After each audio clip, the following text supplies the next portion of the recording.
ओम नमः शिवाय। यज्ञशाला में शिव का भाग न देखकर सती के रोषपूर्ण वचन दक्ष द्वारा शिव की निंदा सुन दक्ष तथा देवताओं को धिक्कार फटकार कर सती द्वारा अपने प्राण त्याग का निश्चय। ब्रह्मा जी कहते हैं, नारद, दक्ष कन्या सती उस स्थान पर गई जहाँ वह महान प्रकाश से युक्त यज्ञ हो रहा था। वहाँ देवता, असुर और मुनिंद्र आदि के द्वारा कौतूहलपूर्ण कार्य हो रहे थे।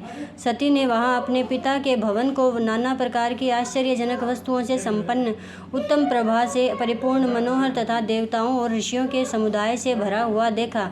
देवी सती भवन के द्वार पर जाकर खड़ी हुई और अपने वाहन नंदी से उतरकर अकेली ही शीघ्रतापूर्वक यज्ञशाला के भीतर चली गई। सती को आई देख उनकी यशस्विनी माता असिकनी, वीरिणी ने और बहनों ने उनका यथोचित आदर सत्कार किया, परंतु दक्ष ने उन्हें देखकर भी कुछ आदर नहीं किया तथा उन्हीं के भय से शिव की माया से मोहित हुए दूसरे लोग भी उनके प्रति आदर का भाव नहीं दिखा रहे। मुने सब लोगों के द्वारा तिरस्कार होने से सती देवी को बड़ा विस्मय हुआ, तो भी उन्होंने अपनी माता पिता के चरणों में मस्तक झुकाया। उस यज्ञ में सती ने विष्णु आदि देवताओं के भाग देखे, परंतु शंभु का भाग उन्हें कहीं नहीं दिखाई दिया।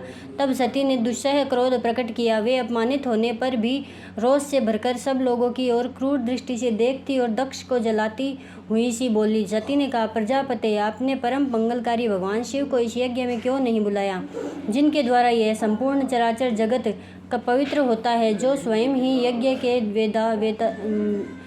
वेताओं में श्रेष्ठ, यज्ञ के अंग, यज्ञ की दक्षिणा और यज्ञकर्ता यजमान है। उन भगवान शिव के बिना यज्ञ की सिद्धि कैसे हो सकती है? अहो, जिनके स्मरण करने मात्र से सब कुछ पवित्र हो जाता है, उन्हीं के बिना हुआ यह सारा यज्ञ अपवित्र हो जाएगा। द्रव्य, मंत्र आदि, हव्य और कव्य, ये सब जिनके स्वरूप है, उन्हीं भगवान शिव के बिना इस यज्ञ का आरंभ कैसे किया जा सकता है? क्या आपने भगवान शिव को सामान्य देवता समझकर उनका अनादर किया है? आज आपकी बुद्धि भ्रष्ट हो गई है, इसलिए आप पिता होकर भी मुझे अधम जच रहे हैं।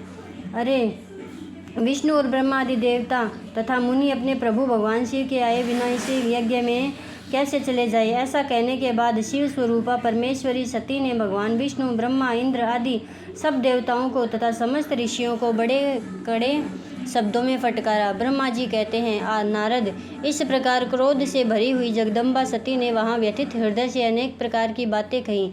श्री विष्णु आदि समस्त देवता और मुनि जो वहाँ उपस्थित थे, सती की बात सुनकर चुप रह गए। अपनी पुत्री के वैसे वचन सुनकर कुपित हुए दक्ष ने सती की ओर क्रूर दृष्टि से देखा और इस प्रकार कहा। दक्ष बोले, भद्रे, तुम्हारे बहुत कहने से क्या लाभ?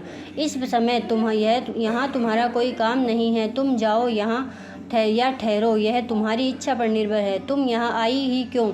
समस्त विद्वान जानते हैं कि तुम्हारे पति शिव अमंगल रूप है। वे कुलीन भी नहीं है, वेद से बहिष्कृत है और भूतों, प्रेतों तथा पिशाचों के स्वामी हैं। वे बहुत ही कुवेश धारण किए रहते हैं, इसलिए रुद्र को इस यज्ञ के लिए नहीं बुलाया गया। बेटी, मैं रुद्र को अच्छी तरह जानता हूँ, अतः जानबूझकर ही मैंने देव ऋषियों की सभा में उनको आमंत्रित नहीं किया। रुद्र को शास्त्र के अर्थ का ज्ञान नहीं है, वे उदंड और दुरात्मा है। मुझ मूढ़ पापी ने ब्रह्मा जी के कहने से उनके साथ तुम्हारा विवाह कर दिया था। अतः शुचि स्मिते, तुम क्रोध छोड़कर स्वस्थ हो जाओ। इस यज्ञ में तुम आ ही गई हो तो स्वयं अपना भाग ग्रहण करो या दहेज। दक्ष के ऐसा कहने पर उनकी त्रिभुवन पूजिता पुत्री सती ने शिव की निंदा करने वाले अपने पिता की ओर जब दृष्टिपात किया, तब उनका रोष और भी बढ़ गया। वे मन ही मन सोचने लगी कि अब मैं शंकर जी के पास कैसे जाऊंगी? यदि शंकर जी के दर्शन की इच्छा से वहां गई और उन्होंने यहाँ का समाचार पूछा तो मैं उन्हें क्या उत्तर दूंगी? तदंतर तीनों लोकों की जननी सती रोषावेश से युक्त हो लंबी सांस खींचती हुई अपने दुष्ट हृदय पिता दक्ष से बोली। सती ने कहा, जो महादेव जी की निंदा करता है अथवा जो उनकी होती हुई निंदा को सुनता है, वे दोनों तब तक नरक में पड़े रहते हैं जब तक चंद्रमा और सूर्य विद्यमान हैं। अतः तात मैं अपने इस शरीर को त्याग जलती हुई आग में प्रवेश कर जाऊंगी। अपने स्वामी का अनादर सुनकर अब मुझे अपने इस जीवन की रक्षा से क्या प्रयोजन। यदि कोई समर्थ हो तो वह स्वयं विशेष यत्न करके शंभु की निंदा करने वाले पुरुष की जीभ को बलपूर्वक काट डाले, तभी वह शिव निंदा श्रवण के पाप से शुद्ध हो सकता है, इसमें संशय नहीं है। यदि कुछ कर सकने में असमर्थ हो तो बुद्धिमान पुरुष को चाहिए कि वह दोनों कान बंद करके वहाँ से निकल जाए। इससे वह शुद्ध रहता है, दोष का भागी नहीं होता, ऐसा श्रेष्ठ विद्वान कहते हैं। इस प्रकार धर्म नीति बताने पर सती को अपने आने के कारण बड़ा पश्चाताप हुआ। उन्होंने व्यथित चित्त से भगवान शंकर के वचन का स्मरण किया।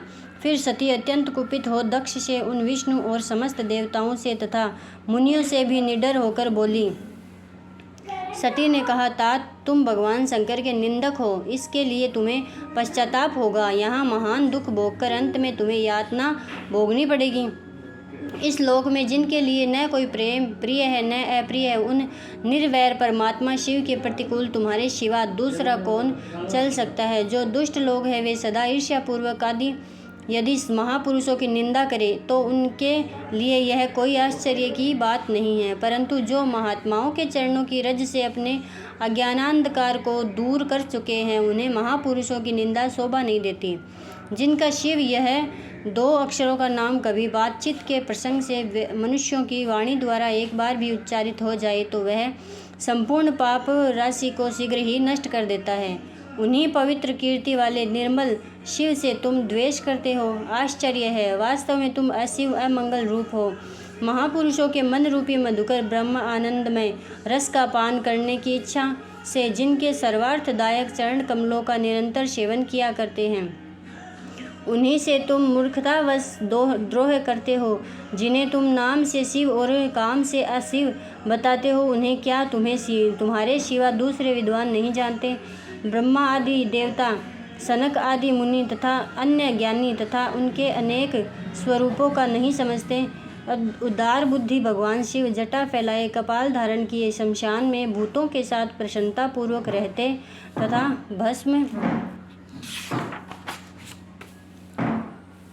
भस्म एवं नरमुंडों की माला धारण करते हैं। इस बात को जानकर भी जो मुनि और देवता उनके चरणों से गिरे हुए निर्माल्य को बड़े आदर के साथ अपने मस्तक पर चढ़ाते हैं, इसका क्या कारण है? यही कि वे भगवान शिव की साक्षात परमेश्वर है।